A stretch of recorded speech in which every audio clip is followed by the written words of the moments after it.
17 मई साल 1498 ईस्वी को वर्तमान केरल राज्य के कालीकट तट पर समुद्र के रास्ते कुछ नाविकों ने कदम रखा, जिसके बाद मानो हमारे देश भारत की तकदीर ही बदल गई और इसकी कहानी कुछ अलग ढंग से ही लिखी जाने लगी।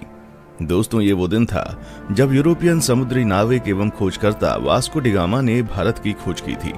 अब बहुत से लोग सोच रहे होंगे कि भारत का इतिहास तो हजारों साल पुराना है। सदियों से यहाँ पर जनपद, मौर्य साम्राज्य, गुप्ता साम्राज्य और दिल्ली सल्तनत के आदि राजाओं ने यहाँ पर राज किया था। तो फिर कोई कैसे भारत की खोज 1498 ईस्वी में कर सकता है?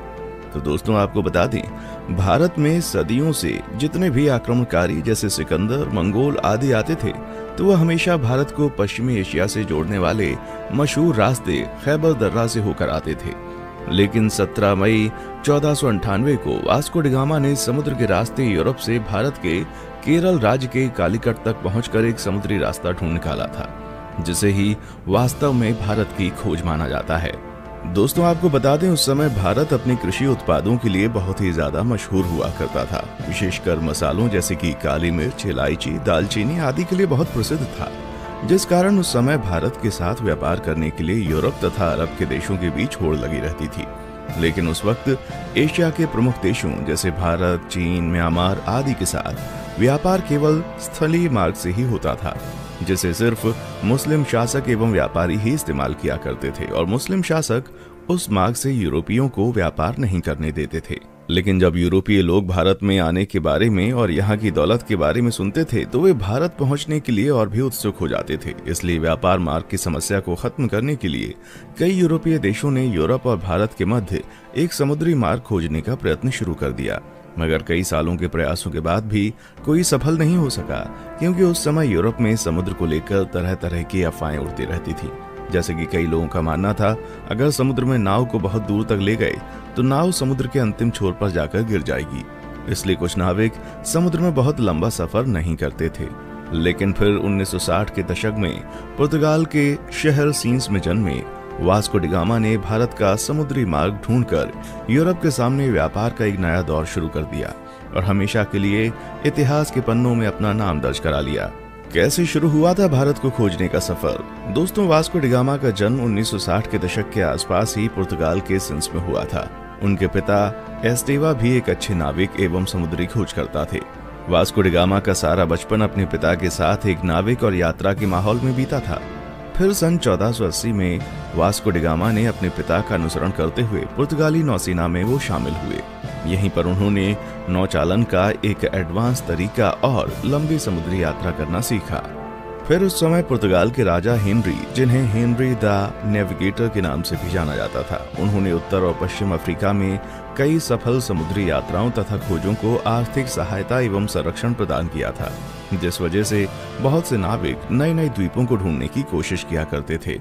इसी के चलते 1487 में पुर्तगाल के ही एक प्रसिद्ध खोजकर्ता बार्टोलोम डायस ने अफ्रीका के दक्षिणी सिरे तक यात्रा करके ये पता लगा लिया था कि हिंद महासागर और अटलांटिक महासागर एक दूसरे से जुड़े हुए हैं।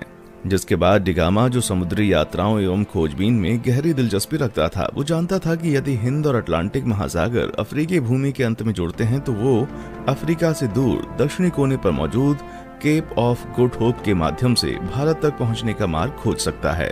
जिसके बाद 8 जुलाई 1497 को वास्को डी गामा ने 4 जहाजों और 170 आदमियों के दल के साथ पुर्तगाल के लिस्बन शहर से अपनी यात्रा शुरू की।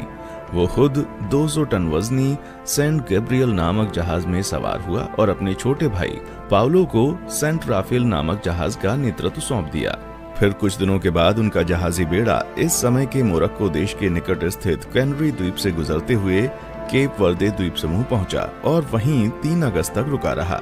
आपको बता दें, वे लोग जहाज पर अपने साथ पत्थरों के स्तंभ लेकर आया करते थे, जिसे वे लोग अपने मार्ग को चिन्हित करने के लिए विभिन्न महत्वपूर्ण पड़ावों पर स्थापित कर दिया करते थे, जिससे कि उन्हें वापसी का रास्ता मालूम हो सके। वास्को डी गामा ने गिनी की खाड़ी की तेज समुद्री धाराओं से बचने के लिए अटलांटिक महासागर में एक लंबा चक्का लगाया और फिर केप ऑफ गुड होप के दौरे के लिए पूर्व की ओर एक मोड़ ले लिया।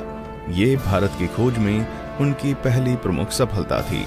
फिर 7 नवंबर को उनका बेड़ा आज के दक्षिण अफ्रीका में स्थित सेंट हेलेना बे में पहुंचा। उस समय सेंट हेलेना बे का मौसम बहुत खराब था। वहां बहुत तेज हवा और समुद्री लहरें चल रही थीं, जिस वजह से वास्को डी गामा का दल अगले 22 नवंबर तक आगे नहीं बढ़ सकता था।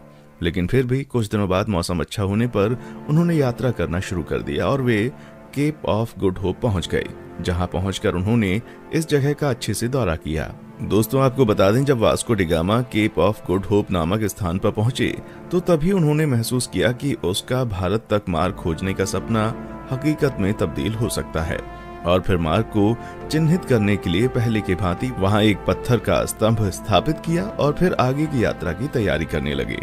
केप ऑफ गुड होप के आगे की यात्रा उन्होंने 8 दिसंबर को शुरू की थी और क्रिसमस आने तक वे दक्षिण अफ्रीका के नटाल तट पर पहुंच गए। अलग अलग नदियों को भीतर और बाहर से पार करते हुए डी गामा का बेड़ा धीरे धीरे मोजाम्बिक की ओर पहुंचना शुरू हुआ।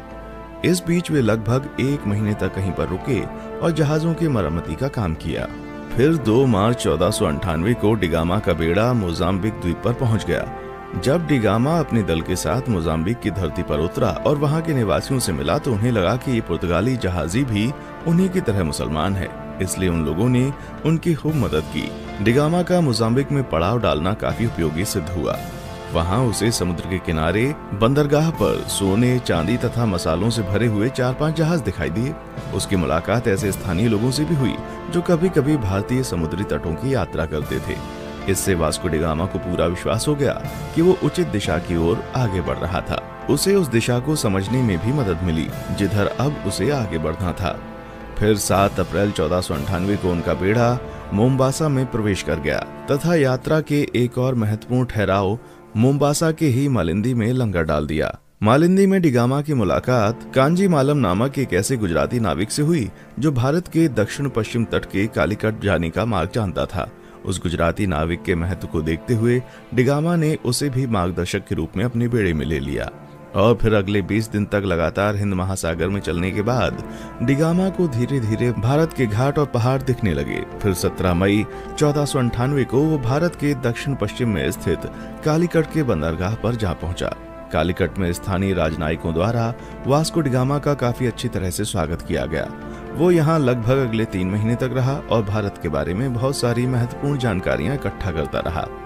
दोस्तों, वास्को डी गामा के भारत आने और उसके कालीकट में उतरने के बाद भी कई ऐसी घटनाएं हुई जिसके बारे में अभी भी लोगों में सहमति नहीं हो पाई है, लेकिन हम अपने किसी और वीडियो में उसके भारतीयों के साथ किए गए जुल्म और अत्याचार पर अलग से वीडियो बनाएंगे। इस वीडियो में हम सिर्फ उसकी यात्रा पर वीडियो बना रहे हैं। दोस्तों, यहाँ 3 महीने रहने के बाद वास्को डी गामा 2 साल से अधिक समय की यात्रा करते हुए 18 सितंबर को पुनः लिस्बन लौट आया। इस दौरान उसने लगभग 38,600 किलोमीटर की यात्रा की थी। और दोस्तों, आपको बता दें कि इस लंबी साहसिक यात्रा में उसके कुल 170 साथी थे, जिसमें से 116 की यात्रा के दौरान मृत्यु हो गई थी। वास्को डी गामा की इस उपलब्धि से पुर्तगाल के राजा बहुत खुश हुए थे तथा उन्होंने उसे दूसरी बार फिर से 1502 में भारत की यात्रा पर भेजा था।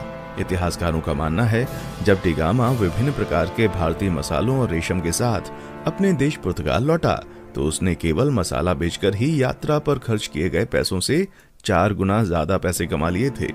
दोस्तों, फिर 1524 में वास्को डी गामा की मृत्यु कालीकट में ही तब हो गई जब वो अपनी तीसरी यात्रा पर भारत आया हुआ था और कई इतिहासकारों के मुताबिक उसकी मृत्यु का कारण मलेरिया था।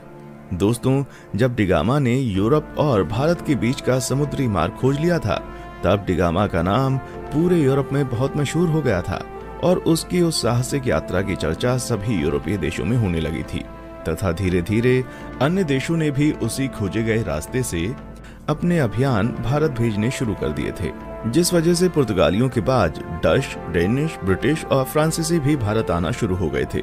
उसके बाद आगे के दशक में भारत में जो भी हुआ वो हम अच्छे से जानते हैं कि कैसे भारत इन यूरोपीय देशों की कॉलोनी बन गया। दोस्तों, आज के लिए बस इतना ही। फिर मिलते हैं एक और वीडियो में। तब तक आप हमारे चैनल को लाइक, शेयर और सब्सक्राइब जरूर करें और आप किस टॉपिक पर वीडियो चाहते हैं नीचे कमेंट सेक्शन में आकर बताएं। देखने के लिए शुक्रिया।